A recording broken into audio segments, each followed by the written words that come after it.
Good morning, welcome to my another mini blog. সকালবেলা উঠেই আজকের ভেবেছি কিছু হোক না হোক, কিছু তো আমি সেলফ কেয়ার আজকের করেই আমি বাড়ি থেকে বেরাবো। তাই একটু ডিম টক দই মেখে আজকে আমি চুলটাকে একটুখানি রেস্ট করতে দিয়েছিলাম। তারপর কি দুপুরে একটুখানি লাঞ্চ বানিয়ে নেবো, পুঁই শাক আর ওই যে মাছের মাথা দিয়ে একটুখানি এই যে কাটাকাটি করে নিয়েছি। আর আজকের লাঞ্চে হবে কিন্তু একদম শো স্টপার হচ্ছে ধনিয়া চিকেন, যেটা আমার ভীষণ ফেভারেট।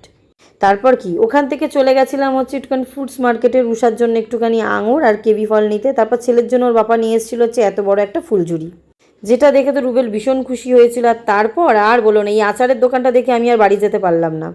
এত সুন্দর লঙ্কার আচার দেখে আমি নিয়ে নিলাম। তারপর একটু মনজিনিসে এসেছিলাম একটু প্যাটিস আর এগুলো নিতে, আর একটুখানি সাথে হচ্ছে মিষ্টি।